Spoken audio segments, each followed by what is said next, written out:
இங்கே சிறக்க விடுவேன் செந்தமிழின் புகழை, மறக்க முயல்வேன் கதவை தமிழை, அங்கே பறக்க விடுவேன் தனித்தமிழ் கொடியை, கறக்க கறக்க கருத்துக்கள் ஊறும், அங்கே பொறுக்க முடியா அறிவு சுமை ஏறும், மறக்க முடியா மாக்கருத்து உண்டு, தமிழகத்தில் பிறக்க முடியாது வருந்துவோர் உண்டு. அன்னை தமிழுக்கே முதல் வணக்கம். தமிழுக்கு அமுதென்று பேருமில்லை, தமிழுக்கு நிகராக அமுதுமில்லை. அன்னை தமிழுக்கே என் வணக்கம். மாநில அரசின் மசோதாவிற்கு சட்ட முன்வடிவிற்கு காலதாமதம் செய்பவர் ஜனாதிபதி. காலதாமதம் இல்லாமல் வரவேற்புரை வழங்கியவர் தெய்வ கணபதி. அவருக்கு வணக்கம். வள்ளல் கர்ணன் அங்கராஜா, விருத்த வள்ளல் லிங்கராஜா, உள்ளத்தில் மின்னும் தங்கராஜா, கவிஞர்கள் போற்றும் எங்கராஜா, எல்லோரும் போற்றும் லிங்கராஜா. அவருக்கு வணக்கம். நெருப்பாய் எரிவது நெற்றிக்கண். அடுத்த வரி நீங்க தான் சொல்லணும். நெருப்பாய் எரிவது நெற்றிக்கண், நீராய் குளிர்வது புதுக்கண். ஐயா அவர்களுக்கு உலகத்தில் அவரை போல இருக்கிறவங்களால தான் நம்மளால வாழ முடியுது, ஒன்று சேர முடியுது. இந்த கொடையெல்லாம் யாருமே செய்ய மாட்டாங்க. தமிழ்நாட்டில் சிலர் செய்கிறாங்க. அதில் ஒருவர் நம்ம ஐயா புதுக்கண் ஐயா. அவர்களுக்கு கண்குளிர வணக்கம். நல்லோர் ஐயா வரல அவங்க. வல்லமை நிறைந்தது வல்வில் ஓரியின் வில்லப்பா, கல்லில் பெருமை வாய்ந்தது மாமல்லை கல்லப்பா, சொல்லில் சிறந்தது திருக்குறள் சொல்லப்பா, கொடையில் சிறந்தவர் ரெட்டி செல்லப்பா. அவருக்கு வணக்கம். நறுமணத்தில் வெல்ல முடியாது அகிலை. அகிலைன்னா அகிலை. நறுமணத்தில் வெல்ல முடியாது அகிலை, மதிப்பிலே வெல்ல முடியாது பட்டு துகிலை, மர்ம படத்தில் வெல்ல முடியாது திகிலை. திகிலை. தமிழ் புலமையில் வெல்ல முடியாது எங்கள் முகிலை, நீர்வளத்தில் வெல்ல முடியாது முகிலை. முகிலைனா மேகம். உவகையில் சிறந்தது உலா, ஒற்றுமைக்கு சிறந்தது விழா, இனிப்பில் சிறந்தது பலா, பாரதி நீடுதுயில் நீக்க பாடி வந்த நிலா. நிலா கவியரங்கத்தில் கலந்து கொண்ட அனைத்து கவிஞர் பெருமக்களுக்கும் அனைவருக்கும் பார்வையாளர் அனைவருக்கும் என் வணக்கம். இப்போ நான் எவ்வளோ நேரம் பேசணும்? இப்போ அரை மணி நேரம். இப்போ டைம்னா பாருங்க, 6:55. 7:30 வரைக்கும் பேசலாம். இலக்கணம்னா என்னன்னு நான் சொல்றேன். தொல்காப்பியத்துக்குள்ள நுழையில முதல்ல நம்ம தம்பி செந்தில்லை நான் வரும்போது, ஐயா உங்களை தான் வழிமேல் விழி வைத்து பார்த்துட்டு இருக்கிறாங்க சொன்னீங்களா இல்லையா? சொன்ன வழிமேல் விழி வைத்து பார்க்கறதுன்னா என்னங்க ஐயா?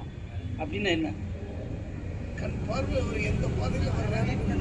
அதேதான் அதேதான், அவ்வளவுதான். கண் பார்வை வச்சு பார்க்கறேன். பார்வையை இப்போ விழிங்கிறது விழியை குறிக்காம பார்வையை குறிக்குது. அதுக்கு பேர் ஆகுபெயர்னு வச்சிடறான். இப்படியெல்லாம் சொல்லாதடா அப்படி சொல்ல மாட்டான். அப்படியெல்லாம் சொல்லக்கூடாதப்பா அப்படி சொல்ல மாட்டான்.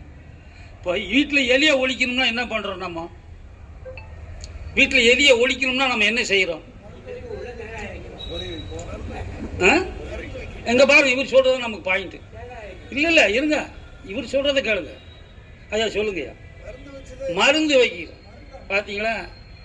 இப்படி நம்மளை நாம ஏமாத்திக்கிறோம். எலிக்கு எலி மருந்துன்னா விற்கிறான் கடையிலே. எலிக்கு காய்ச்சலா, அதுக்கு நீ மருந்து வைக்கிறியா? சளி காய்ச்சலா எலிக்கு நீ மருந்து வைக்கிறது? அது மருந்தாது என்னது? அது நஞ்சு. அது நஞ்ச மருந்துன்னு சொல்றான். இப்போ தொல்காப்பியம் நன்னூலாசிரியர் பவனந்தி முனிவர் வந்து என்ன சொல்லுவாங்க தெரியுமா? அப்படியெல்லாம் சொல்லக்கூடாதப்பா, நஞ்சுன்னு சொல்லு, எலி விஷம்னு சொல்லு அப்படின்னு சொல்ல மாட்டாங்க. ஒரு 100 ரூபாய் எழுதிடுவாங்க. என்னன்னு? நஞ்சே தானும் மருந்தெனப்படுமே. அப்படி ஒரு 100 ரூபாய் எழுதிடுவாங்க. அப்போ மக்களை, பொதுமக்களை காப்பாற்றுறது, அதுக்கு பேர் தான் இலக்கணம். இப்போ பாருங்க, எங்க புதுக்கண் ஐயா அவங்களுக்கு 7 ஜிலேபி கொடுங்க அப்படின்னு சொல்றோம். அப்போ என்னங்க சண்முகம் எத்தனை கொடுப்பீங்க? அவருக்கு 14 கொடுப்பீங்க. சரி, எங்கள் முகில ஐயாவுக்கு 4 ஜிலேபி கொடுங்கன்னு சொல்கிறோம். அப்போ எத்தனை கொடுப்பீங்க? 4 24 கொடுக்கணும். அதானே? அப்படி தானே? மாற மாட்டீங்களே? மாற மாட்டோம். இப்போ அங்கே போகலாம், உள்ளே போகலாம் இலக்கியத்துக்கு. ராமன் என்ன சொன்னா? 7 ஆண்டில் வாவென்று ஈம்பினால் மன்னன் என்றான். அப்ப 7 எத்தனை? 14. சரி, பட்டணத்தார் என்ன சொல்றாரு? நந்தவனத்தில் ஒரு ஆண்டி அவன் 4 மாதமாய் குயவனை வேண்டி கொண்டு, நான் பட்டணத்தார் இது ஒரு சித்தர் பாட்டு. அப்ப 4 மாதம்னா எத்தனை? கரு வயிற்றில் இருக்கிறதுங்க. நந்தவனத்துல ஒரு ஆண்டினா ஒரு மனுஷன், ஜீவன். அவன் 4 மாசமா குயவனை வேண்டி கொண்டு வந்தான் ஒரு தோண்டி. அப்ப 4 அப்ப என்ன பண்ணிட்டு நீங்க கூட்டிட்டீங்க. இங்க யாரு உன்னை கூட்ட சொன்னது? யாரு உன்னை பெருக்க சொன்னது? யாரு உன்னை கூட்டிச்சு? நீ பாட்டுக்கு செஞ்சுக்கிறதா? அப்படி அல்ல. அதை இலக்கண புலவன் சொன்னா,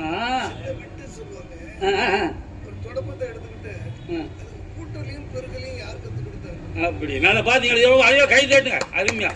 அந்த சின்ன தொடப்பத்தை எடுத்து கூட்டலையும் பெருக்கலையும் அதுக்கு யார் கத்து கொடுத்தாலும் அது அந்த பக்கத்தில் வர்ற மாதிரி ஒரு கருத்து சொல்றார். கூட்டம் அதான். இப்ப ஏன் இப்படி நமக்கு சிக்கலா நெருடலா இருக்குதுன்னு கேட்டா, பண்டைய எங்க தமிழையா சொல்லி கொடுத்தாலும் அதை நான் மறக்காம வச்சிருக்கிறேன்.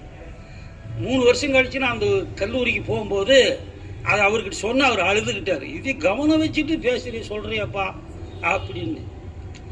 4 மாதமாய் குயவனை வேண்டினா 4 கூட்டணும். 7 ஆண்டில் வாவென்று இம்மினா பெருக்கணும். நல்லா கவனம் வச்சுக்க. சின்ன எண்ணு முதல்ல வந்தா கூட்டணும், பெரிய எண்ணு முதல்ல வந்தா பெருக்கணும்.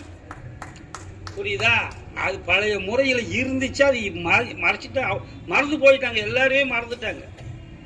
இதுதான் இலக்கணங்கிறது. அந்த இலக்கணத்தை பின்பற்றினா நமக்கு என்ன ஆகும்? மொழிக்கு ரொம்ப பெருமையாகும். அதைத்தான் இலக்கணம் அறிவித்து நான் இப்போ இதுக்குள்ள போக போறேன். நான் எதுக்குள்ள? தொல்காப்பியத்தில்.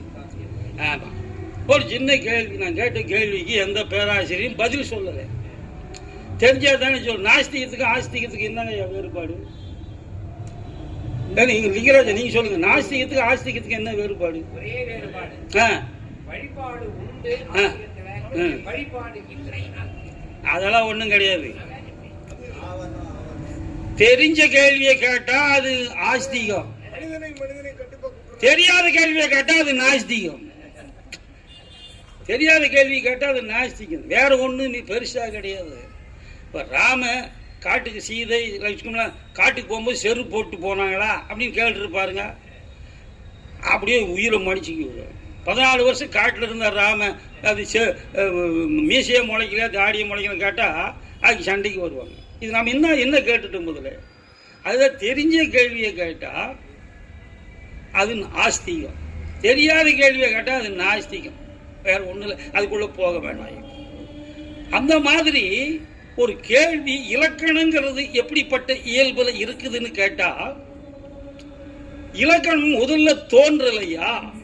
என்னது? இலக்கணம் முதல்ல தோன்றவும் முடியாது. பாருங்க, நான் சொன்ன அப்துல் ரஹ்மான் கூட்டத்திலே நான் பேசினேன், வாணியம்பாட்டிலே பேசினேன். நீ புது கவிதை நீ சொல்றியா? நீ மரபு கவிதையை உனக்கு தெரியலன்னு தான் அர்த்தம். மரபு கவிதையை உனக்கு தெரியலன்னு தான் இப்படியே சொன்னேன்.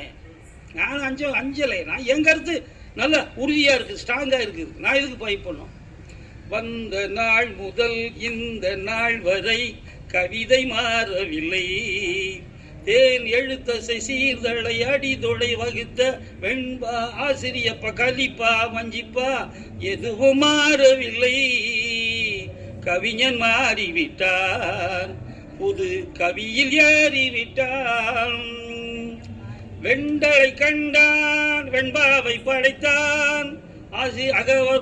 அகவல் தலையில் ஆசிரிய அகவற்பா கண்டான். கலித்தலை கண்டான், கலிப்பாவை படைத்தான். வஞ்சித்தலை கண்டான், வஞ்சிப்பாவை படைத்தான். எதனை கண்டான் புது கவிதையை படைத்தான். எதுகையும் மோனையும் இயற்கையின் நீதி, இலக்கண தாழ்வுகள் கவிஞன நீதி. பாட்டினில் புலவன் படைத்ததை எல்லாம் பாவி கவிஞன் தடுத்து விட்டானேன். மூஞ்சில முகத்துல சாடி அடிச்ச மாதிரி அப்துல் எல்லாம் கை தட்டினா, எழுந்து நின்று கை தட்டினாயா வாணியும் பாடியில எழுந்து நின்று கை தட்டினா. அப்ப எவ்வளவு அந்த கருத்தை ஆதரிக்கிறான்னு பார்க்கணும். அப்போ இலக்கணம் என்பது பொதுவாகவே இயற்கையானது. அங்க சொன்ன ஒரு செய்தியோடு நான் உள்ள போயிடலாம். முதல் புது கவிதை எங்க தெரியுமா லிங்கராஜ் ஐயா? உங்களுக்கு தெரியுதா சொல்லுங்க, தப்பா நினைக்காதீங்க. தெரியலீங்க ஐயா. நம்ம ஒருத்தர் எங்க முகிலையாரும் நானும் ஒரு பழத்தோட்டத்துக்குள்ள போறோம். அவர் சாக்கு போய் வச்சிருக்க, நான் எல்லாம் சாக்கு போய் நிறைய பழங்களை கொண்டு வர்றோம், இங்க கொட்டுறோம். அவர் சாக்கு பையில் இருக்கிற பழங்கள் சிலது எங்கிட்ட இல்லை, எங்கிட்ட இருக்கிற பழங்கள் அவர்கிட்ட இல்லை. ஆனா பழம் நிறைஞ்சிருக்கு. அது போல் தான் அவருக்கு தெரிஞ்சது சிலது எனக்கு தெரியாது, எனக்கு தெரியுதா, அவ்வளவுதானே தவிர இதுல பெரியவங்க சின்னவங்களோட பேச்சுக்கே இடம் இல்லை. ஆனா மனசுல ஒரு யதார்த்தம் வேணும், புரிந்து கொள்ளக்கூடிய யதார்த்தங்கள் வேண்டும். அது அப்படி இருந்தா தான் இதுக்கெல்லாம் சவுக்கு. புது கவிதையில முதல்ல தோன்றியது யார்? புது கவிதை முதல்ல எழுதுனது யாரு? அதுதான் வாத்துன்னு முதல்ல வந்துச்சு. என்ன அவர் பேரு மறந்துருச்சு. வாத்துன்னு சொல்லி ஆங்கிலம் அப்புறம் பேசலாம். வாத்துன்னு ஒரு புதுக்கவிதை, அதான் புதுக்கவிதை நூல்னே வந்துச்சு. அவர் பேர் மறந்துட்டேன். நேரத்தெல்லாம் இல்லைங்க, அவரெல்லாம் முன்னாடி, ரொம்ப முன்னாடி இது வாத்துன்ற நூல் வந்தது. அது ஒருத்தனு கூட புரியாது, பரிமாறக்கே புரியாது அந்த கவிதை. அப்படி இருக்காது. புதுக்கவிதை உலகத்துல முதல் எங்க தோன்றிச்சுன்னு கேட்டா செந்தில சொல்றேன், கேட்கறியா இல்லையாப்பா? முதல் கவிதை முதல் எங்க தோன்றின்னு சொல்லித்தரான அவங்களுக்கு தெரியாது, அவங்களுக்கு தெரியாது. அந்த படத்துல சொல்றாங்க வரும் ஆனா வராதுன்னு. அது மாதிரி செந்திலுக்கு தெரியும் ஆனா தெரியாது. முதல் புது கவிதை எதுன்னு கேட்டா தொல்காப்பிய முதல் நூற்பாதான் புது கவிதை. எழுத்தனப்படுவ அகர முதல நகர இருவாய் முப்பகுதி என்ப சார்ந்து வரல் மரபின் மூன்றலங்கடையே. இதுல எதுகமான எதுவும் இல்லை. பாட்டு ஒன்று பாட நடிகர் திலகம் வசந்த மாளிகையில, ஓ மாநில ஜாதியே மனிதர்களே நீங்கள் தேவர்களாகலாம் மது இருந்தா. இதுல ஏதாவது எதுகமான இருக்கா? எதுகமான இருக்கக்கூடாதுங்கிறத யாப்பரித்தே சொல்றா. அப்படி இலக்கணம் என்பது மொழிக்கு, இலக்கணம் மொழியின் விழியா, மொழியின் விழி இலக்கணமா இலக்கியமான ஒரு பட்டிமன்றம் நடத்தின சென்னிமலையில். நான் அதை அப்படியே கேட்டு அவன் என் கூட படிச்சவன் கருணாகரன், ஏய் நீ சும்மா ஏயா தொல்லை பண்ணிட்டு கிடைக்கிற, 6 மணிக்கு வருவாங்கயா, 7 மணிக்கு போயிடுவாங்க, ஒருத்தரும் இருக்க மாட்டாங்க, நீ இலக்கணத்தை வந்து பேசுறேங்கிறியா அப்படின்னு சொல்றான். அவன் படிச்சவன் என் கூட. அப்படியே நீ போடுறா, நான் பார்த்துக்கிறேன் மொழியின் விழி இலக்கணமா இலக்கியமானு. நண்பர்களை 9:30 மணி வரைக்கும் உட்காந்துட்டு இருந்தாங்க, 6 மணிக்கு தொடங்கி. அந்த மாதிரி இலக்கணம் கற்பிக்கப்பட்டது, சொல்லப்பட்டது. எல்லாரும் போகும்போது சொல்லிட்டு போனாங்க, இந்த மாதிரி நாங்கள் பேச்சே கேட்டதில்லை. அப்படி அதை இழக்காம இலக்கி நடத்தணும், அதை இலக்கி நடத்தணும். இலக்கினா அது இலக்கி நடத்தணும். இப்போ அவர் சொல்றாரு பாருங்க, மனதில் உறுதி வேண்டும். அப்படி அது அவங்க விளக்குற மாதிரி சொல்லணுமா இல்லையா? குணம்னு ஒரு சொல்லு இருக்குது, மனம்னு ஒரு சொல்லு இருக்குது. இப்போ குணங்கிறத குணத்தின் அப்படின்னு சொல்றாங்களா? குணத்தின் சொல்றாங்க, சில பேர் சொல்றாங்க. அது போல இது பேர் சில பேர் சொல்றது. கொஞ்சம் இப்போ 40 இலக்கண நூல் எடுத்துனா அதை எடுத்து வச்சுக்கிட்டு அதுக்கு விளக்கம் சொல்லி அதை சரிப்படுத்துவனே தவிர அப்படி சொல்லாதேன்னு சொல்றது. அப்படி இதுப்பட்ட நூல் தான் இது தொல்காப்பியம். அதுக்குள்ள நான் போயிடுறேன். இதுக்கே உங்களுக்கு இலக்கணம் எவ்வளோ எளிமையானதுங்கிற சொல்றதுக்காக தான் தொல்காப்பியத்துக்குள்ள போகாம இவ்வளோ நேரம் இந்த விளக்கமெல்லாம் சொன்னேன். இல்லைன்னா அதை விட்டுட்டு இதை பேசுறாங்க நினைக்காதீங்க. அப்படி இப்போ தொல்காப்பியரை போற்றி புகழுவோம், தொல்காப்பியத்தை ஏற்றி மகிழுவோம், தொல்காப்பிய நாளும் பயிலுவோம், தொல்காப்பியத்தை பரப்பம் இழுவோம். இது மட்டும் கவனிச்சுக்கணும் நல்லா. தேனாக விளங்குவது பல்காப்பியம், தேன் கூட விளங்குவது தொல்காப்பியம், வானாக விளங்குவது தொல்காப்பியம், செங்கதிரும் விண்மீனும் பல்காப்பியம். பூக்களாக விளங்குவது எழுத்ததிகாரம், மாலையாக விளங்குவது சொல்லதிகாரம், சோலையாக விளங்குவது பொருளதிகாரம், இலக்கணத்தை புறக்கணித்தல் சர்வாதிகாரம். இலக்கணம் இலக்கியத்தின் காப்பதிகாரம், இலக்கியம் இலக்கணத்தின் மூப்பதிகாரம், கவிக்கனிகள் பூத்து குலுங்கும் தோப்பதிகாரம், இலக்கணம் இலக்கியத்தின் கோப்பதிகாரம். மொழிவானில் மொழிக்கடலில் பல்காப்பியம் படகாய் விளங்கும், மொழிக்கடலில் தொல்காப்பியம் துடுப்பாய் விளங்கும், மொழிவயலில் பல்காப்பியம் வயலாய் விளங்கும், மொழிவயலில் தொல்காப்பியம் வரப்பாய் விளங்கும், மொழி நாட்டில் தொல்காப்பியம் பல்காப்பியம் பல்வகை சக்கரம், மொழி நாட்டில் தொல்காப்பியம் அசோக சக்கரம், மொழிக்கோயிலில் பல்காப்பியம் தேவஸ்தானம், மொழிக்கோயிலில் தொல்காப்பியம் இல்லை சொல்லணும், நீங்க சொல்லணும். இது இப்போ அதான் வந்து கவிதை தமிழனுக்கு பெரிய ஆற்றல் கவிதையில உண்டு. அப்படி தொல்காப்பியம் மொழிக்கோயிலில் மூலஸ்தானம் அப்படி சொல்லி இப்போ அது வந்து இப்போ எவ்வளோ நாளாச்சு பாருங்க ஐயா, கொஞ்சம் 7:05 ஆச்சு, இன்னும் 25 நிமிஷம் இருக்குது. சரி, அதுக்கு முன்னாடி முடிச்சுக்கலாமா இல்லையா? சரி, இப்போ நாம சொல்றது என்னன்னு கேட்டா பாருங்க, இப்போ ஒரு சின்ன செய்தி, இப்போ ஒரு இங்க பாருங்க, இப்போ இனிப்பு நிலையத்துக்கு போறோம் நாம. இனிப்பு நிலையம் என்ன தமிழ் இங்கிலீஷ்ல ஸ்வீட் ஸ்டால். என்ன பேரு? அது ஸ்வீட் ஸ்டாலா? அது ஸ்வீட் ஸ்டாலான்னு கேட்குறேன். அது ஸ்வீட் ஸ்டாலா? நான் போய் சிந்திக்கலாம் கொஞ்ச நேரம், ஒரு நிமிஷம். இல்ல, அது ஸ்வீட் ஸ்டாலுங்கிறது பொருத்தம் தானா? எப்படி? இல்ல இல்ல, ஸ்வீட் ஸ்டோரோ ஸ்வீட் ஷாப்போ, ஸ்வீட் ஸ்டோர்னு வச்சிங்க, ஸ்வீட் ஸ்டாப்னு வச்சிங்க, அது பேர் முழுச பொருத்துமா? அது சரி, இந்த இடத்துக்கு வர முடியல உங்களால், சரி பரவாயில்ல. அதில் காரமும் விற்கிது இல்லை, அப்போ கார ஸ்டால் தான் வைக்கணும். கார ஸ்டால்னு வைக்கணுமா இல்லையா? ஏன் வைக்கல? சொல்லுங்க. அது சொல்றாரு. அப்போ நல்ல மகிழ்ச்சி மகிழ்ச்சி மற்ற வணங்குறேன். ஒரு மொழி சொன்னா அதை சுற்றி உள்ள பல மொழியும் சேர்ந்துடும். இனங்கொலை குறித்தே ஒரு மொழி ஒளிதன் இனங்கொலை குறித்தே அதுக்கு 100 எழுதுனா, தப்பா சொல்றடா அப்படியெல்லாம் சொல்லாதன்னு சொல்ல மாட்டான். நீ சொல்றத நான் இலக்கணம் ஆக்கிறேன்டாம். ஒரு மொழி ஒளிதன் ஒளிந்த தன் இனங்களையும் சோறு சாப்பிட்டியாளா அப்படின்னு கேட்கறோமா இல்லையா? அது இலக்கணம் அதை தான் எழுதியிருப்பா. சோறு சாப்பிட்டான்னா குழம்பு ரசம் மோறு இனிப்பு எல்லாம் சாப்பிட்டாங்க, அது சொல்றாங்க. அப்படி அந்த மாதிரி அதுதான் இப்போ தொல்காப்பியம் எழுத்ததிகாரம், சொல்லதிகாரம், பொருளதிகாரம் என்று 3 அதிகாரங்களை உடையது. நூன்மரபு எழுத்ததிகாரம், நூன்மரபு, மொழிமரபு, பிறப்பியல், புணரியல், உருவியல், உயிர்த்து புனையல், மெய்யிற்று புனை, உருவு மயங்கியல். தொகை நூன்மரபு, மொழிமரபு, பிறப்பியல், புணரியல், தொகை மரபு, உருவியல், உயிர்மையல், புள்ளிமை, குற்றியலோகிற புனி, இப்படி 9 இயலை உடையது. கண்ணு கவனி, கண்ணு கொஞ்சம் ஐயாவை, இன்னைக்கு ஒரு நாள் தான், மற்ற நாள் மற்றபடி உட்காந்துக்கலாம்.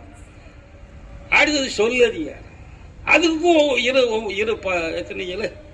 9 இயலை. கிளவியாக்கம், வேற்றுமையல், வேற்றுமை மயங்கியல், விழிமரபு, பெயரியல், வினையல், இடையல், உரியல். ஒன்று விட்டுனானா? கிளவியாக்கம், வேற்றுமையல், வேற்றுமை மயங்கியல், விழிமரபு, உருவியல், உருபீற்று புணரியல், மெய்யிற்று புனையல், எச்சவியல். அது ஒன்று விட்டுட்டேன்.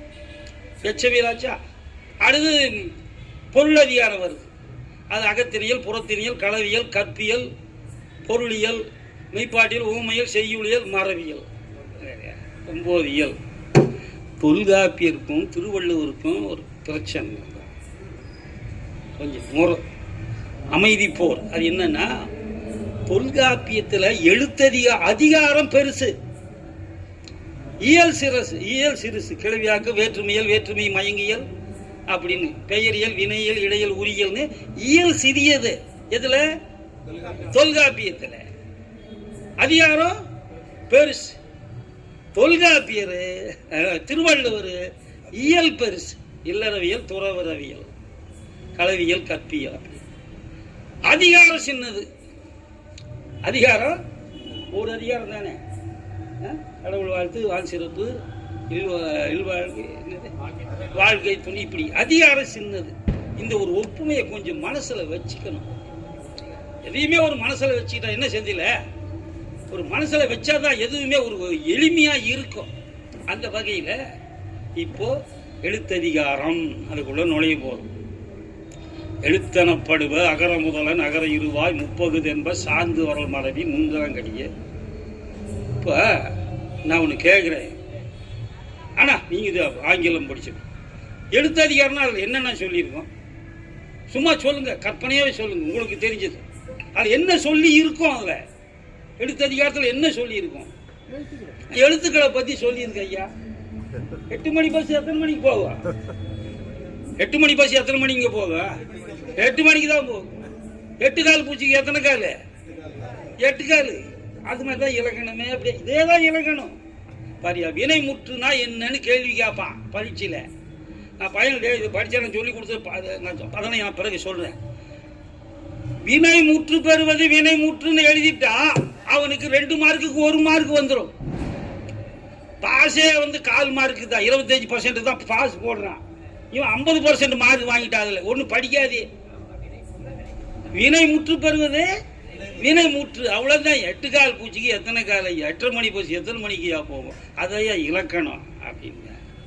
அப்போ கிளவியாக்குதல் நூன் மரபு. நூன் மரபுல நான் போறேன். நூன் மரபு அது முதல்ல நூன் மரபு. அது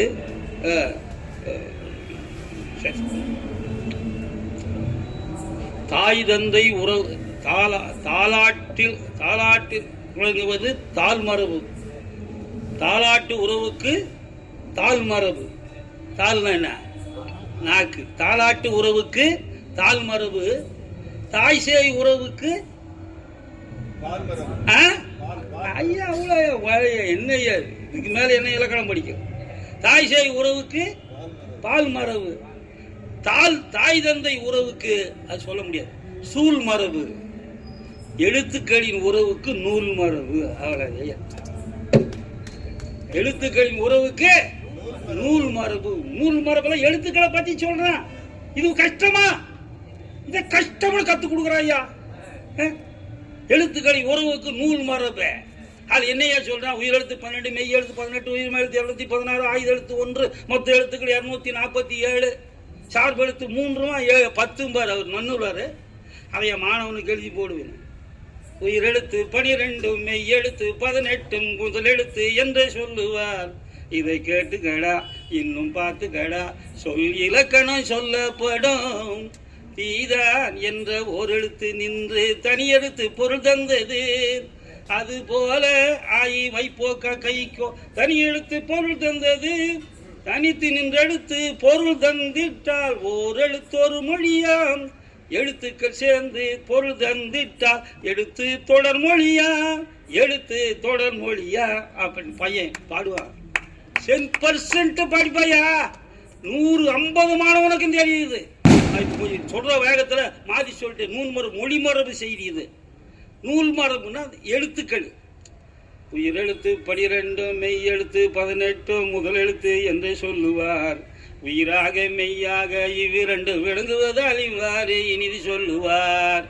உயிர்மை ஆயுதம் உயிரளவு ஒற்றளவு குற்றியல் உகரத்துடன் குற்றியலிகர ஆயுத குறுக்க அவகார குறுக்கத்துடன் சார்ந்தே வருதல சார்பெழுத்து என்று சொல்லுவார்னு வரும். அப்போ எழுத்துக்களை நூன் மரபுல எழுத்துக்களை பத்தி சொல்றான். இப்போ மொழி மரபுல என்ன சொல்லுவா? மொழி மரபுல வெளிச்சத்தை அறிவிப்பது ஒளி மரபு. சிற்பத்தை அறிவிப்பது ஒளி மரபு. அதான் சொல்றேன். எல்லாம் எனக்கு முன்னாடி அவங்க சொல்றாங்க. காதலை அறிவிப்பது விழி மரபு. காதலை அறிவிப்பது விழி மரபு. சொற்களை அறிவிப்பது மொழி மரபு. அவ்வளோதையா. இதே முடியுது. இன்னும் நிறைய இருக்கு சொல்கிறதா, அதுக்கு நேரம். நூன்மரபு, மொழிமரபு, பிறப்பியல். ஆனால் சண்முகனா, பிறப்பியல்லாம் என்னென்ன சொல்லுவோம் அதில்? மொழிக்கு முன்னாடி எழுத்துக்கள், அவ்வளோதான். இது எழுத்துக்கள் எப்படி பிறகுது, அதான் தான் சொல்கிறது. எழுத்துக்கள் எப்படி பிறப்பியல். அதான் இல்லை இப்போ வயலின் பிறப்பை அறிவிப்பது வரப்பியல், பாலின் பிறப்பை அறிவிப்பது சொல்லுங்க சுரப்பியல், பாலின் பிறப்பை அறிவிப்பது சுரப்பியல், சிந்தனையின் பிறப்பை பெருமையை அறிவிப்பது சிறப்பியல், எழுத்துக்களின் பிறப்பை அறிவிப்பது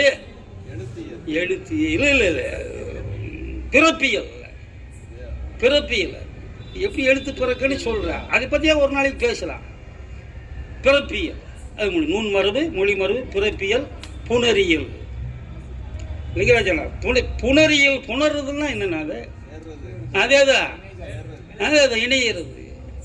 எங்க மாவட்டத்தில் இன்னைக்கு அந்த சொல்லு வழக்கில் இருக்குது. ஆணும் பொண்ணு சேர்றான் பத்தியா, அது அப்படியெல்லாம் சொல்ல மாட்டான். அது எங்க மாவட்டத்தில் இருக்கியா வழக்கில், தப்பா பேசுங்க பஞ்சாயத்தில் கேட்பான், நீ குறைஞ்சாடாவல அப்படின்னு கேட்பான். இந்த புணருதல்னு சேர்றது என்னது, மலரும் மலரும் இணைந்தால் அது மாலையியல். அது சொல்றேன், மாலையியல். பகலும் இரவும் புணர்ந்தால் அதுவும் மாலையியல் தான். ஈவினிங் அதுவும் மாலையியல். இரவும் பகலும் புணர்ந்தால் காலையியல். சொல்லும் சொல்லும் புணர்ந்தால் புணரியல். அவ்வளவுதான் முடியுது. நூன்மரபு, மொழிமரபு, பிறப்பியல், புணரியல். அடுத்தது தொகை மரபு. தொகை மரபுனா சொல்ல முடியாது, அது கொஞ்சம் அது இலக்கண சம்பந்தமான விஷயம். தொகைனா தொகுத்து சொல்றதா, வேற ஒன்றும் இல்லை. தொகை தொகுத்து சொல்றது. எதை தொகுத்து சொல்றான்னு அங்கே சொல்லணும்ல, அது என்னது தொகுத்து கூறுவது. வளர்ச்சியை தொகுத்து கூறுவது வகை மரபு. இகழ்ச்சியை தொகுத்து கூறுவது பகை மரபு. மகிழ்ச்சியை தொகுத்து கூறுவது எதுகை மோனை வரணும் இல்லைங்க தம்பி. வளர்ச்சியை தொகுத்து கூறுவது வகை மரபு, இகழ்ச்சியை தொகுத்து கூறுவது பகை மரபு, மகிழ்ச்சியை தொகுத்து கூறுவது அங்க சொல்றாங்க பாருங்க யாரு, நகை மரபு. சொல்லியாச்சு, நான் ஒண்ணுமே சொல்லலைங்க, நீங்களே எல்லாத்தையும் சொல்றீங்க. இலக்கணம் கஷ்டம்னு ஊரெல்லாம் பரப்புறானுங்க, நான் என்னத்தையும் பண்றது. நகை மரபு. அப்புறம் புணரியலை தொகுத்து கூறுவது தொகை மரபு. புணரியலை தொகுத்து சொல்றான். சேவல பாண்டியர்னு இருக்குதா இல்லையா, அதை தொகுத்து சொன்னா, அது தொகுத்து சொன்னா எப்படி சொல்லணும்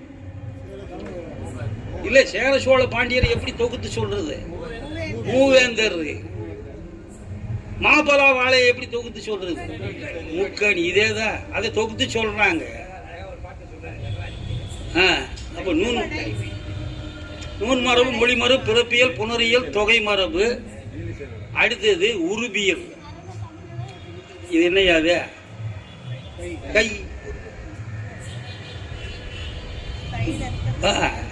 இது என்ன, கண். இது என்ன, இது என்ன, இதை சுருக்கமா சொன்னா மெய்வாய், கண், மூக்கு, செவின்னு சொல்றானா இல்லையா, ஐம்பொருள்னு சொல்றானா இல்லையா. அதுக்கு பேர் என்ன, ஒரே சொல்ல சொல்றது எப்படி, ஐம்பொறிதான். ஐம்பொருளைய ஒரே வார்த்தையில, ஆனா ஒரு வார்த்தைனா எல்லாத்தையும் சேர்ந்துனா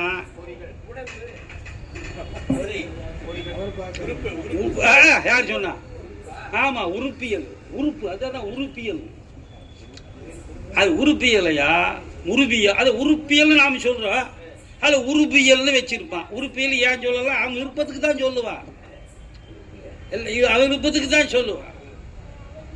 அது ஒரு உருபியல் அப்படின்னு பேர். முருகும் மயிலும் இணைவது முருகியல். வெண்ணையும் வெயிலும் இணைவது உருகியல். உருகியல் அதான் உருகியல். வெண்ணெய் வெயில் இருந்தால் அது உருகியல். வெண்ணையும் வெயிலும் இணைந்தால் அது உருகியல்.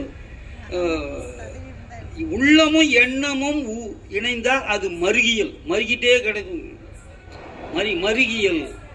அப்புறம் பெயரும் உறுப்பும் இணைந்தால் அது உருபியல். உருபியல் பேர் வைக்கலாம். ஒண்ணுமில்ல, கண்ணன் இது மாதிரி குமணன் அது பெயர். அதோட ஐயாளுக்கு இன்னது கண் அப்படிங்கிறது. உறுப்புகளை இணைக்கணும். கண்ணனை குமணனை, குமணனால் குமணனுக்கு, இப்படி இப்படி இது பேர் உருபியல். அவ்வளவு, வேற ஒன்றும் பெருசா எதுவுமே கிடையாது. உருபியல். சொல்லுங்க, புரியல. வேற்றுமை உறுப்புகள் ஏற்குமாங்கிறீங்களா? ஏற்க இங்கே ஏற்கும். சரி, நான் சொல்ற பிறகு சொல்றேன். இப்ப முடிச்சிடலாம், இது டைம் ஆகுது. இப்ப என்ன சொன்ன, உருபியல் தானே சொன்னேன். அடுத்தது உயிரீற்று புணரியல், மெய்யீற்று புணரியல், குற்றியுலகிற புணரியல். அப்படி சொல்லாம இவர் என்ன பண்றாரு, உயிர் மயங்கியல். நன்னூறார் என்ன சொல்றாரு, உயிரீற்று புணரியல், மெய்யீற்று புணரியல், உருவு புணரியல் அங்க தனியா சொல்லுவார் அவரு. இவர் மயங்கியல்னு சொல்றாரு. அப்படி சொல்ற, ஏன் சொன்னாரு தெரியாது. இந்த கேள்வியெல்லாம் கேட்டேன் எங்க பேராசிரியர் கேட்டேன். அது அவருக்கு தெளிவா, அது ஏன்னு கேட்டா, நான் ஏன் அதெல்லாம் கேட்கறேன்னா, எங்க அப்பா 8வது படிக்கிறதுலேருந்தே என்னை பகுத்தறிவாளராக வளர்த்துட்டாரு. அப்போ 8வது படிக்கும்போது எனக்கு 50 கம்பராமாயணம் பாட்டு தெரியும். 10வது 11வது படிக்கும்போது, தப்பா சொல்லக்கூடாது, 11வது படிக்கும்போது எனக்கு 50 கம்பராமாயணம் பாட்டு தெரியும். எதை பார்த்து தெரியும்? கம்பராமாயண புஸ்தகத்தை பார்த்து தெரியாது. அண்ணா எழுதுன நீதி தேவன் மயக்கம், கம்பராசா, இதுகள பார்த்து நாவலர் எழுதுன மன்றம், கலைஞரின் முறை சொல்லி, கண்ணதாசனுடைய தென்றல், அப்புறம் சிபி சிற்றரசு போர்வாழ் ஒன்று நடத்துவார், எம்ஜிஆருடைய மாலை மணி ஒன்று நடத்துவார். இத்தனை எங்கள் வீட்டில் இருக்கும். அதில் எனக்கு சொல்லி கொடுத்தாரு எங்கள் அப்பா. அதனால தான் யாரையும் எந்த கேள்வியும் நான் கேட்டுருவேன். அவங்க மயங்கி போயிடுவாங்க, மடங்கிடுவாங்க. யாருமே இருந்தாலும் பாவாணரை போய் எங்கள் அப்பா எங்கள் ஆளுகளெல்லாம் போய் அதெல்லாம் பெருசாக பேச ரொம்ப அதிகமாக வரும். தொல்காப்பியர் ஐயர்னு சொல்லிட்டாரு. அங்கே பகுத்தறிவாளர் ஒருத்தர் இருந்தால் அவர் பேர் இப்போ கவனம் மறந்து போய், அவரே குப்பா வாழா போகலான்னு சொல்லிட்டு எனக்கு அப்பா என்னையும் கூட்டிகிட்டு போகிறார். எங்கே? காட்பாடிக்கு. குடியாத்துலேருந்து காட்பாடி தான் இருக்கிற பாவாணர். என்னையா நீ இவ்வளோ படிச்சிருக்கிற, இவ்வளோ ஆராய்ச்சி பண்ணுற, தொல்காப்பியர் ஐயருன்னு சொல்கிற, போங்க அப்படின்னு மாட்டி விட்டார் அவர். அப்புறம் இது அப்படி இல்லைங்க, இப்படி எப்படி இருந்தா என்னையா அப்படின்னு சொல்ல அவர் சொன்னார். ஒன்று சொல்கிறேன் தெரிஞ்சுங்க, அவர் ஐயரா இருந்தா கடவுள் வாழ்த்தோட தான் என் தொல்காப்பியம் பாடிடுவாரு அப்படின்னாரு. பார்த்தீங்களா? 5 நிமிஷம் தான் இருக்குதா? நான் பாடி போற வளர்க்கிட்டே கிடக்குறேன். சரி, முடிச்சல, அது வேண்டாம், அதெல்லாம் வேண்டாம். இப்போ என்ன சொன்னேன் அப்படின்னு சொன்ன, அப்படி கேள்வி கேட்டு பழகினால தான் நான் யாரையும் கேள்வி கேட்டுறது. சரி, இப்போ வருஷம் சொல்லிடல, 5 நிமிஷம் இருக்கு, இன்னொரு 5 நிமிஷம் எடுத்துக்கிறேன். 7 நிமிஷம். அப்புறம் உயிரற்று புணரியல், உயிர் மயங்கியல். தயிரும் மத்தும் இணைந்தால் தயிர் மயங்கியல். பயிரும் வயலும் இணைந்தால் அது பயிர் மயங்கியல். கயிறும் கழுத்து இணைந்தால் அது கயிறு மயங்கியல். உயிரெழுத்தும் எழுத்துக்களும் புணர்ந்தால் மயங்கினால் உயிர் மயங்கியல். அடுத்தது புள்ளி மயங்கியல். முடிச்சிடலாம், எல்லாத்தையும் விளக்கமாக சொல்லலாம், நேரம் இல்லை. புள்ளி மயங்கியல் வருது. அடுத்தது புள்ளி மயங்கியல்னா, புள்ளின்னு அவர் புள்ளின்னு பேர் வைக்கிறார். மெய்யெழுத்துக்கு புள்ளி மயங்கியல். இவர் மெய்யற்று புனையில் வைக்கிறார் நன்னூறார். புள்ளி மயங்கியல் அப்படின்னு சொன்னா புள்ளி எழுத்து சொல்லுங்க, அதுக்கு பேர் தனிநிலைன்னு பேர். தனிநிலைன்னு பேரு. அது புள்ளி எழுத்தா எடுத்துக்கிறது புள்ளி தான். அதை பற்றி ஒன்று சொல்றேன். ஆயுதத்தை பற்றி பெரிய ஆய்வு இருக்கு. புள்ளி இல்லை, டைம் ஆகி போச்சு. புள்ளி மயங்கியல்னா அப்ப பாருங்க அல்லியும் மயங்கினால் சொல்லுங்க, அல்லி மயங்கியல். மல்லியும் மயங்கினால் மல்லி மயங்கியல். வள்ளியும் முருகனும் மயங்கினால் வள்ளி மயங்கியல். புள்ளியும் மயங்கினால் புள்ளி மயங்கியல். அது முடியுதா? அடுத்தது குற்றியுலகிற புணரியல் வருது. அது ஆசிரியர், இலக்கண ஆசிரியருக்கு தான் தெரியாது, உங்களுக்கெல்லாம் தெரிய வைக்க முடியாது. கொஞ்சம் பாடுபட்டு படிச்சா தெரிஞ்சுக்கலாம். குற்றியுலகர புனியல். திருந்திய வாழ்வு புணருவது புது வாழ்வு புணரியல். பொருந்திய வாழ்வு புணருவது ஐந்தினை அன்பியல். பொருந்தாத வாழ்வு புணர்வது பெருந்தினையல். குற்றியுலகரம் புணர்வது குற்றியுலகர புணரியல். அது கொக்கு வருது சொல்றேன். இப்ப அதுக்குள்ள நுழையிட்டு வெளியே வர முடியாது.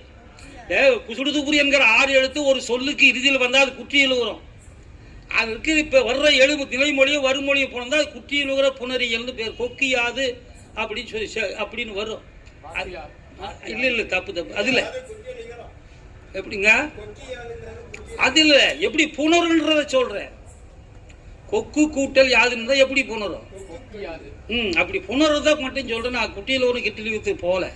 அதுக்கு நீ சொல்றதா சரி, அது இல்லைன்னு சொல்ல. கடைக்கு யார் போறான்னா சரி அப்புறம் ஆச்சு. இப்போ என்னன்னு கேட்டா அடுத்தது சொல்லதிகாரம். சொல்லதிகாரம் வந்துட்டு நாம் இதுக்கே இவ்வளோ நேரம் ஆகி போச்சு. சொல்லதிகாரம்னா சொல்லதிகாரத்தில் என்ன சொல்லுவான்? தம்பி நீங்க சொல்லுங்க. அந்தமான் கைது சொல்லதிகாரத்தில் என்ன சொல்லுவான்? சொல்ல பத்தி தான் சொல்லுவேன், அவ்வளவுதான். அதுக்கு முதல் கிளவியாக்கம், வேற்றுமையல், வேற்றுமை மயங்கியல், விழிமரபு, அப்புறம் உருவியலா. கிளவியாக்கம்னா என்னன்னு கேட்டா, கிளவின்னா சொல்லு, அது வழக்கிலே இல்லை. இரட்டை கிளவின்னு ஒரு இடத்துல வரும். இரட்டை கிளவிக்கு அடுக்கு தொடர்க்கு என்ன வேறுபாடுன்னு சொல்லி அது வேண்டாம், விட்டுக்கலாம், அப்புறம் பேசலாம். கிளவின்னா சொல்லு. கிளவி ஆக்கம்னா என்ன? கிளவி ஆக்கம்னா சொற்களை உருவாக்குறது. எப்படி உருவாக்குறது சொற்களை? இப்போ இந்த உயர்தினையும் அக்ரினையும் கலந்து வருது, அது எப்படி சொல்லணும்னு சொல்றான். அது எப்படி சொல்லணும்? நாயும் நாகராஜனும் போனார்கள்னு சொல்றதா, போயின்னு சொல்றதா? அக்ரிணி முடிவு கொடுக்கறதா, உயர்தினை முடிவு கொடுக்கறதா? அல்ல. அது என்னன்னு கேட்டா, உயர்ந்த பொருளா இருந்தா உயர்தினை முடிவு கொடு, தாழ்ந்த பொருளா இருந்தா அக்ரிணை முடிவு கொடுங்கிறா. திங்களும் சான்றோரும் ஒப்பர். பார்த்தீங்களா? திங்களும் வெண்ணிலாவும் சான்றோரும் ஒப்பர், உயர்தினை முடிவு கொடுத்துட்டான். மூர்க்கனும் முதலையும் கொண்டது விடானா அக்ரினது. அப்போ தாழ்ந்தது அதுதான் கிளவியாக்கன்னு பேர். கிளவியாக்க. அடுத்தது வேற்றுமையில். கிளவியாக்க வேற்றுமையில்.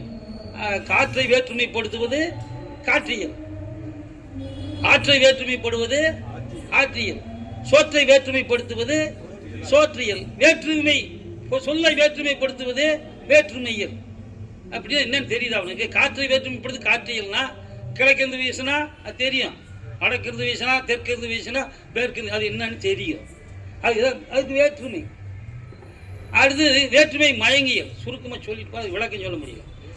வேற்றுமை மயங்கியல்னா காற்று திசை மாறினால் அது காற்று மயங்கியல், ஆறு திசை மாறினால் அது ஆற்று மயங்கியல், சோறு நிறம் மாறினால் அது சோற்று மயங்கியல், வேற்றுமை பொருள் மாறினால் அது வேற்றுமை மயங்கியல் அப்படின்னு பேர். அதான் 2 நிமிஷம் இன்னும். அதனால நான் எதுவும் விளக்கமே சொல்லலையே. விழிமரபு கேள்வியாக்க வேற்றுமையல், வேற்றுமை மயங்கியல், விழிமரபு. விழிமரபுட்டா அதை பாருங்க. பகைத்து கூறுவது பழிமரபு. பழிமரபு. இழித்து கூறுவது இழிமரபு. இல்லை இல்லை இல்லை இல்லை, இது முடிச்சிடலாம்ண்ணா, கொஞ்சம் இருந்தா அப்புறம் பேசலாம், இன்னொரு முறை பேசலாம். இழிமரபு. அழைக்காமல் அழைப்பது, சொல்லின்றி அழைப்பது விழிமரபு, சொல்லால் அழைப்பது விழிமரபு. இது நமக்கு புரியாத திசையில போயிடுச்சா? மலையாளத்துக்காரங்க இதை வழக்கில் வச்சிருக்காங்க. இந்த விழித்தலுங்கிறத ஞான் விழிச்சு அப்படிம்பா, ஞான் விழிச்சும்பா. அந்த சொல்லு மலையாளத்தில் இன்னைக்கு இருக்குது. அப்போ நூன் மறு, மொழி மறு, பிறப்பியல், புணரியல், தொகை மரபு சொல்லிட்டுமா. அப்புறம் விழிமரபு.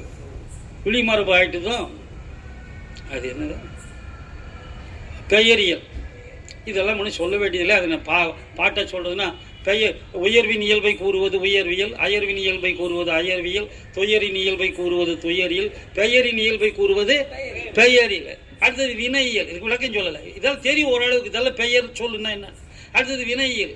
மனையின் இயல்பை கூறுவது மனையியல், துணையின் இயல்பை கூறுவது துணையியல், கணையின் இயல்பை கூறுவது கணையியல், வினையின் இயல்பை கூறுவது வினையியல். அது முடிச்சிடலாம். அடுத்து இடைச்சொல். இடைச்சொல்னா என்ன? படைச்சொல்லின் இயல்பை கூறுவது படையியல், நடைச்சொல்லின் இயல்பை கூறுவது நடையியல்,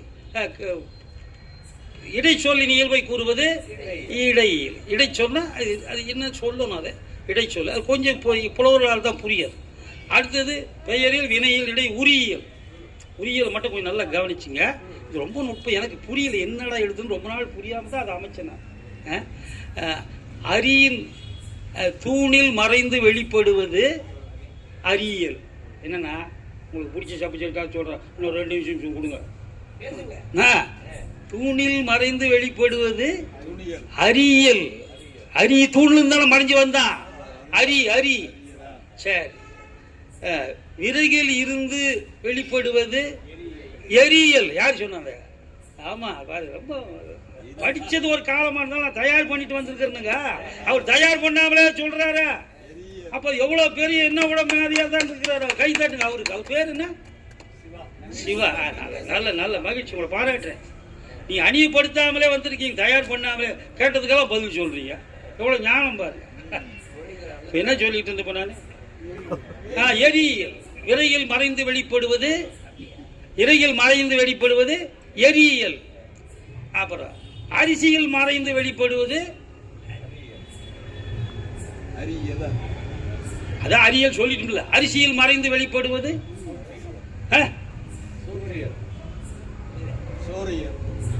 அது கூட சொல்லலாம். நமக்கு தேவையானதா இருக்கணும்ல, அதுக்கு எதுக்கு மோனையா பாருங்க. அரியல், எரியல். அப்ப அரிசியில் மறைந்து வெளிப்படுவது ஆமா ஆமா சாமி. பொறி பொறியியல். பொறி பொறி பொறியியல்.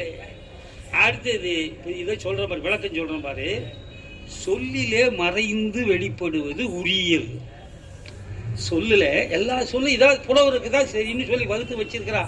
அப்ப நான் ஒரு கேள்வி, சாலை என்பதே உரி சொல்லு வரும். அது நான் சொன்ன அங்க கேள்வி கேட்டேன். எங்க கோபாலையர் பெரிய மேதாவர். நீங்க சாலைங்கிறது உரி சொல்லு புலவருக்கு மட்டும்தான் தெரியும், தெரியாத சொல்லுன்னு சொல்றீங்களா? சாலைங்கிறது தெலுங்குல வழக்கில் இருக்குது, அது எப்படி உரியல் ஆகும் அப்படின்னு சொன்னேன் நான். பதில சொல்லல, மிரண்டு போயிட்டாரு. அப்படி அவ உரியல் அதை முடிஞ்சது. பெயரில் முடி. அடுத்தது என்ன முடிஞ்சிருச்சு இல்ல? பெயரில் வினையியல், இடையல், உரியல், எச்சவியல். நஞ்சினை விளக்குவது நச்சுவியல், அஞ்சியதை விளக்குவது அச்சவியல், எஞ்சியதை விளக்குவது எச்சவியல். அஞ்சியனை விளக்குவது நச்சுவியல், அஞ்சியதை விளக்குவது அச்சவியல், இன்னொன்று மறந்துச்சு. எஞ்சியதை விளக்குவது எச்சியல். நூன்மரபு கேள்வியாக்கு வேற்றுமையில் வேற்றுமை மைகள் வெளிமறு பெயர் வினையில் இடையில் உரியல். அது சொன்னதெல்லாம் பார்த்தீங்களா? அதை சொல்லாதெல்லாம் இதில் சேர்த்து சொல்கிறான். இதை எல்லாம் சேர்த்து எல்லாம் குழம்பு சோறு ரசமாக அந்த கலைக்கு போட்டு உடனே ஒரு சாப்பாடு போடுவார்ல, அது மாதிரி அது எச்சவியல். அது அடுத்தது இது பொருள் அதிகாரம். பொருள் அதிகாரம்னா அதில் என்ன இருக்குது? இல்லை அதில் அகத்தினியல், புறத்தினியல், களவியல், கற்பியல், பொருளியல், அப்புறம் மெய்ப்பாட்டியல், ஊமையல், செய்யுளியல், மரபியல். சரி, இந்த அகத்திணையல்னா என்னென்ன? உலகத்தின் இயல்பை விளக்குவது உலகியல். உலகியல்.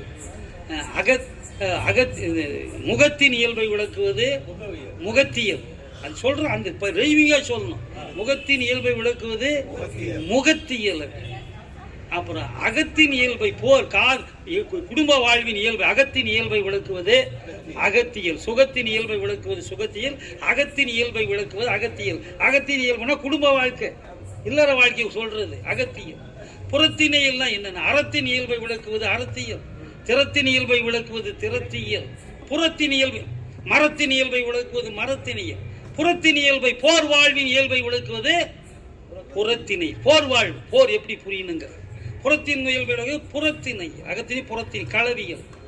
நலத்தின் இயல்பை விளக்குவது நலத்தினியல். களத்தின் இயல்பை விளக்குவது களத்தியல். களம்னா போர்க்களம், வயல்களம், அந்த களத்தியல். அது இப்ப காதலின் வாழ்வை விளக்குவது களத்தியல். கற்பு வேற, களவியல். காதலின் வாழ்வை களத்தின் வாழ்வை விளக்குவது கற்பு, களவியல். அப்போ நூன் அகத்திலே புறத்தினியல் களவியல் கற்பியல். இற்பிறப்பின் இயல்பை விளக்குவது இற்பிறப்பியல். வெற்பினியல், வெற்புனா என்ன? மலை. வெற்பின் இயல்பை விளக்குவது வெற்பியல். பொறுப்பு, பொறுப்புன்னு அடக்கம். பொறுப்பின் இயல்பை விளக்குவது பொற்பியல். அப்புறம் கற்பின் இயல்பை விளக்குவது கற்பியல். அகத்திலே புறத்திலே களவியல் கற்பியல். பொருளியல். வள்ளலாரின் சொற்களை விளக்கி கூறுவது அருளியல். பொருளாதாரத்தால் கூற்றை விளக்கி கூறுவது பொருளியல். தலைவன் தலைவி தோழி கூற்றை விளக்குவது பொருளியல்.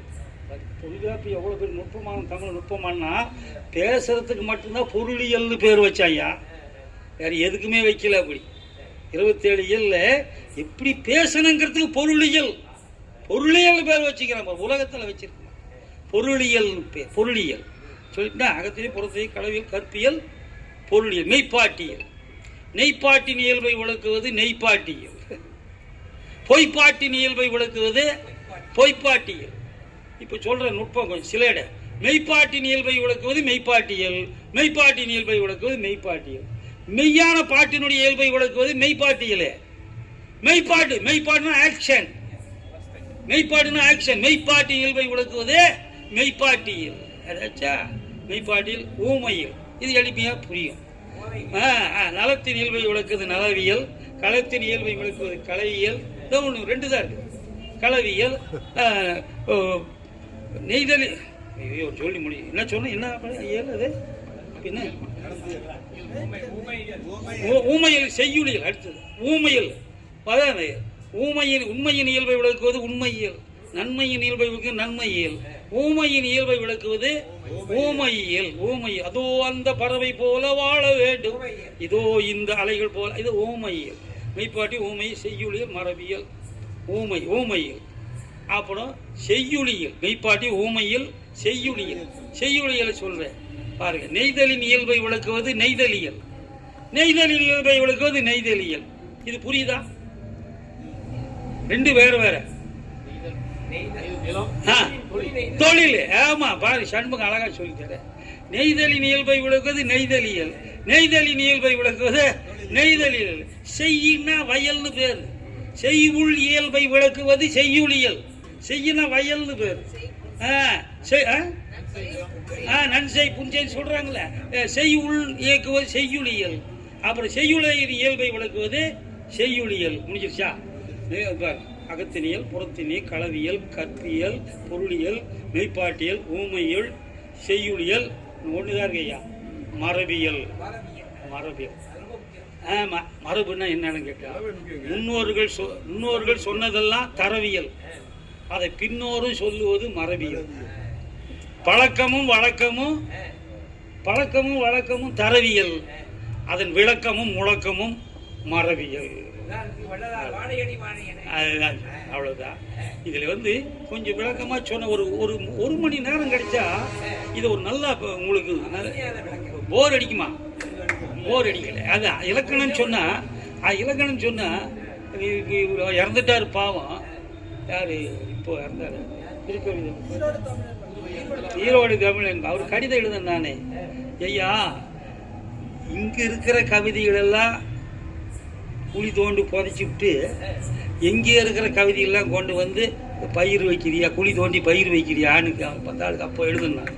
அதனால் ஒருத்தர் கூட வெண்பா ஆசிரியப்பா கழிப்பா வஞ்சிப்பா அதெல்லாம் ஒரு பாண்டித்தியம் கிடையாது. அதெல்லாம் அவங்களால மின்ன முடியாது. நாங்கள் அப்படி இல்லை. யாப்பருங்கள் யாதும் ஊரே யாவருங்கள் எங்க பாட்டனுக்கு நிகராக ஒரு பாட்டு எழுதுனா வெண்பாவை. உலகமே உன் பாட்டன், உன்னாடு உன் தந்தை, மாநிலமே மைந்தர்கள், மாவட்டம் பேரன்கள், சுற்றும் உலகம் ஒரு வெற்றி குடும்பம் என கற்று மறவாதே போற்று அப்படின்னு எழுதின பாட்டு. யாப்பருங்களுக்கா அது யாதும் ஊரை யாவரும் கேள்வி பாட்டுக்கு நிகரான பாட்டு தான் இது. குறைஞ்ச பாட்டு இல்லை. என்னன்னு கேட்டா உங்களுக்கு பாராட்டுற மனசு இல்லை ஒருத்தர். அதனால இப்ப நான் எப்படி மேல போக முடியும்? அதனால சரி எல்லாம் முடிஞ்சது, நிறைவடைஞ்சிடலாம். உங்களை எல்லாருக்கும் நான் வாய்ப்பு நிறைய கூட்டம் இருந்தால் இன்னும் நல்லா இருக்கும். நம்ம செந்தில் நல்லா கேட்டார் பாவம். அவர் புலவர், பெரும் புலவர். அவர் நல்லா கேட்டார். ஐயா அவர்கள் என்ன அவர் பேர் சிவா. நிறந்த உங்களுடைய இலக்கண திறமைக்கும் புலமைக்கும் மிகவும் நான் வணங்குறேன். மகிழ்ச்சி. வாழ்த்துக்கள் அனைவருக்கும். வாழ்த்துக்கள். அனைவரும் ஆர்வமாக கேட்டீர்கள். அனைவருக்கும் வாழ்த்துக்கள். நன்றி.